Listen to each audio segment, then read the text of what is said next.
Imelda Wellenhan has been an important person in feminism. She has contributed to writing many books about feminism and the second wave and the effects of that. Imelda Wellenhan has also given several ideas in feminism and the future. Imelda Wellenhan has also welcomed several works, including that of Susan Faludi and Natasha Walter. Wellenhan discusses that she is a little bit skeptical of feminist ideas or post-feminist ideas that suggest that gender inequalities have become less than in the past, and that feminists have succeeded in successfully doing that. In many ways, she agrees with Susan Faludi, discussing that feminists have not yet achieved their objective and that they have received a little bit of backlash, and disagrees with Walter in the sense that Walter discusses that women have achieved a sense of freedom in their personal life and that they no longer need to worry about culture. And this is something that she disagrees and explains in the overloaded theory. Wellenhan still argues that there are still issues yet to be resolved. She means that issues such as patriarchy and sexism are still making a comeback through media, and that it is even more complex and sophisticated, but are still as damaging and offensive to the general perspective of the feminist and the woman. Wellenhan focuses on studying the portrayal of both genders in the media and on the popular culture. She notices that there is an effect as to how media changes the perspective of persons about females and males, and she noticed that it is evident that there is some type of hostility to feminism in the popular culture.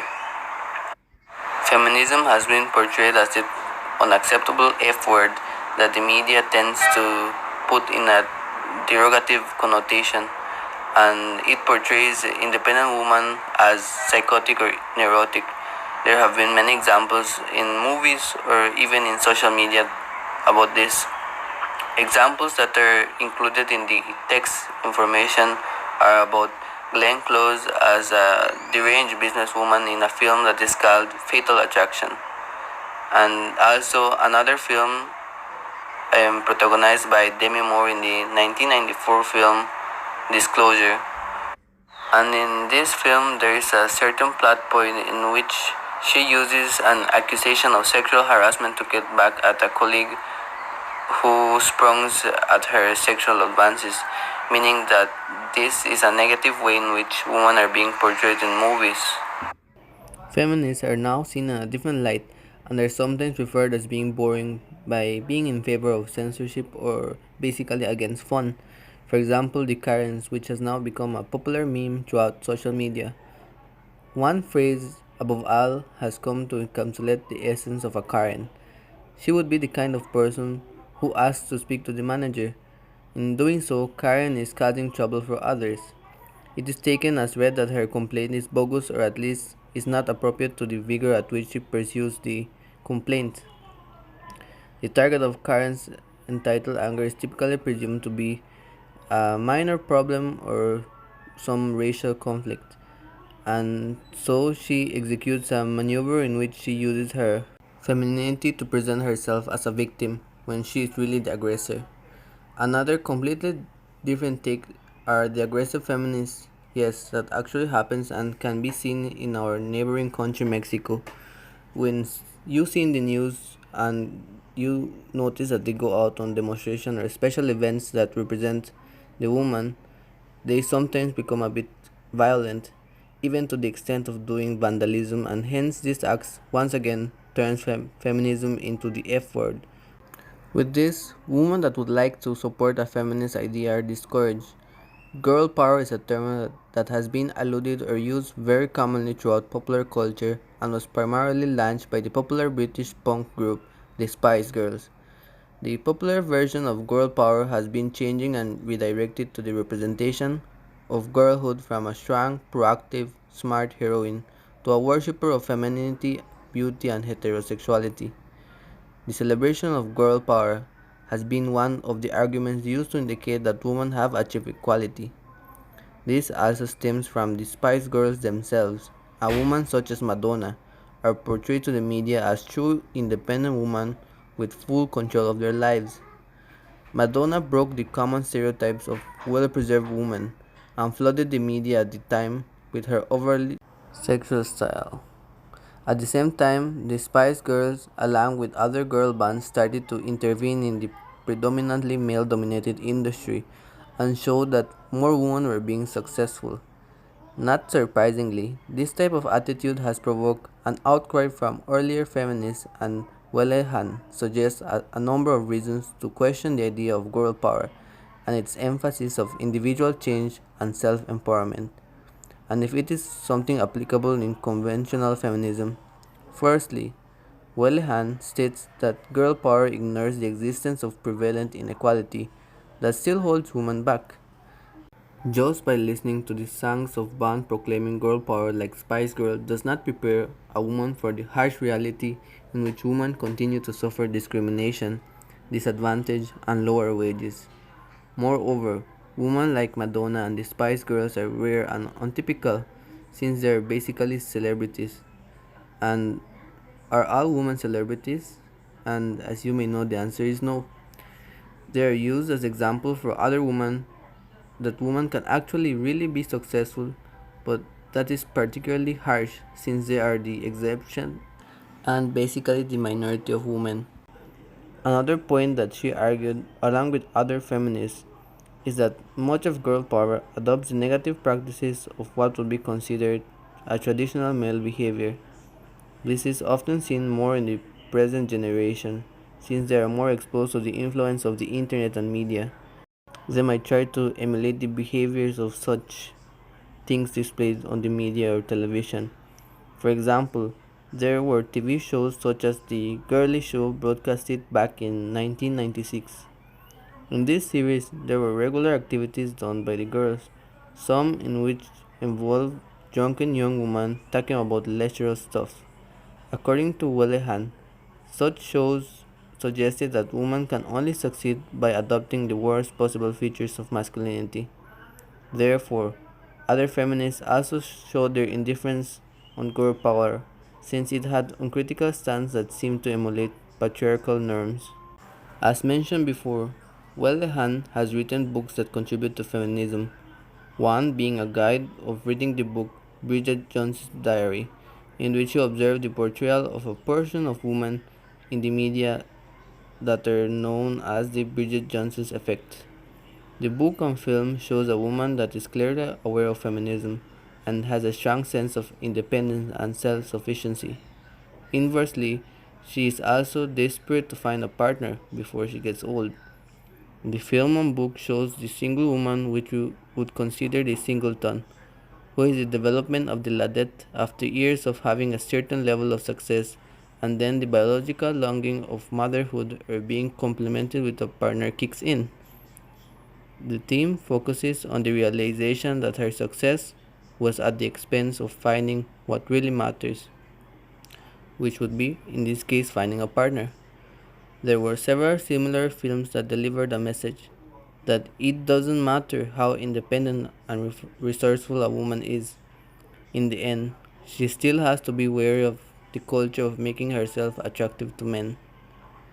The media plays upon women's fear of sacrificing true fulfillment in their search of independence and material success. These portrayals are kind of post-feminist messages that are similar to those of Susan Faludi, in which taking feminist ideas too far will prevent women from happiness and in turn can be considered a backlash. This has been seen in many televisions and shows, and even now they are source of entertainment in which both girls and boys enjoy. Imelda Wellehand also took a look at the portrayal of men in the media and popular culture. She argued that this was even more damaging to feminism than the portrayal of women. Ladism is described as the celebration of the worst and often extremely sexist behavior of young men. This was particularly highlighted in the popular men magazines such as Loaded. Whelan says that sections such as the Lads were exclusive male domain in which women function as objects, Another feature to note is that important features of magazines is the use of naked women, and the sections for males were predominantly related to sports, soft drugs, heterosex, and soft porn, which supported the mentioned laddish behavior. The sexism and hostility towards feminism is less evident in laddish television than in magazines, but they were still there, guised as witty jokes and entertainment. For example, there were programs like Fantasy Football League and They Think It's All Over celebrate men enjoying sport and encourages a boyish gang mentality. When women appear on such programs, they often become the joke or the sexual innuendo. A particularly influential television series is Men Behaving Badly. Gary and Tony are good examples of new lads. Their bad behavior is not portrayed entirely sympathetically. They come across as being rather childish and insecure.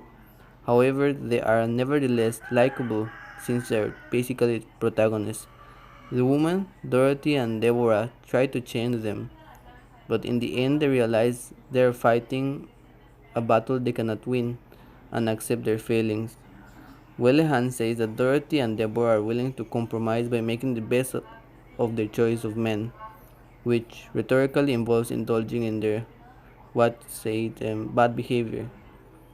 The message conveyed in this show is that it's better to be with the lads than be single. Welehan concluded that media is constantly changing in order to hide the oppression of women or make it seem sexy. She believes that retrosexism is based on the belief that women are in control of their lives and that feminism is unnecessary, but in reality, women are still under more or less the same conditions and suffering because of discrimination, poverty, and patriarchal systems that undermine women. Though she accepts that women have made progress, she reminds feminists that victory is still not attained. Furthermore, she argues that there are other types of inequality that need to be addressed. There is still much to be done and changed regarding retrosexism and patriarchal culture. There are several factors that affect the equality gap in Belize. For example, one factor that can provide a type of inequality would be the culture, and this is something that Imelda focuses a lot since her studies focus on how males and females are portrayed in media, and this in turn turns into some type of culture that is then indulged in the minds of the young and even the old. They take these examples that they see in the television and then they try to emulate them. They try to do the same and do what is in trend.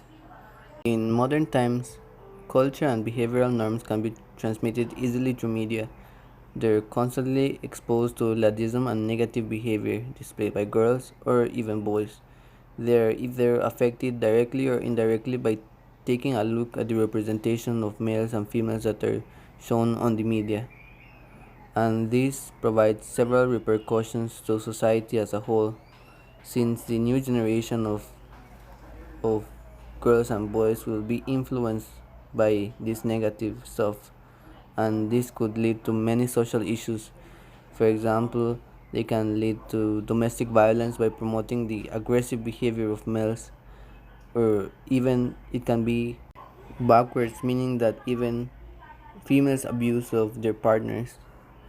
And there can be other issues such as teenage pregnancy, which could relate to the overly sexual behavior of the lads, and which boys could possibly adopt, and then there will be other repercussions to the general public since these social issues would not allow the country to develop and have a decent workforce. As mentioned before, this can easily be seen, for example, a young boy who tries to emulate what they see in TV. They're very vulnerable and very modifiable, meaning that they can put any type of information in their minds and they would just go with it.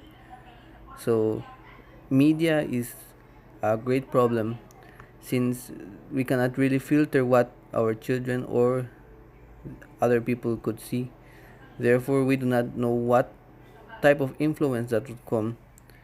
And a little boy or little girl who's watching televisions and comes into contact with these types of behavior, they will obviously try to do the same, and hence it will develop the after mentioned problems.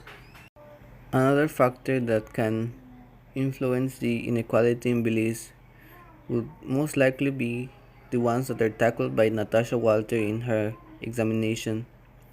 There is a particular problem women face, and it is about working. Women still earn considerably less than men, and they're underrepresented in the work. They receive the lower positions, and the work they do not allows a lot of flexibility for them to raise their family, which is normally the or most commonly a role that is done by women. And nowadays things are changing a little bit, and men take the same roles, but women still need to do their part, and they're still not allowed to be flexible in work. Another thing in hand with this is that many women are single mothers, or are basically the ones in charge of the children, and this somehow hampers the career of women because there is a lack of high quality childcare, and which is necessary for parents, especially for mothers, to be able to work their hours that they need to.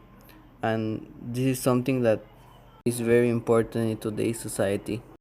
Unfortunately for women, not even biology is on their part, since they suffer the burden of pregnancy.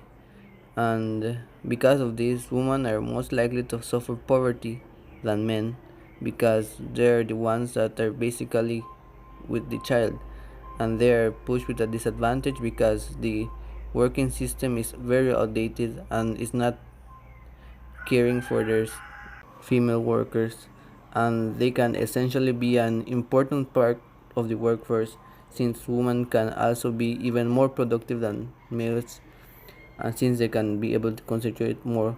But nowadays we do not see women taking important posts in beliefs.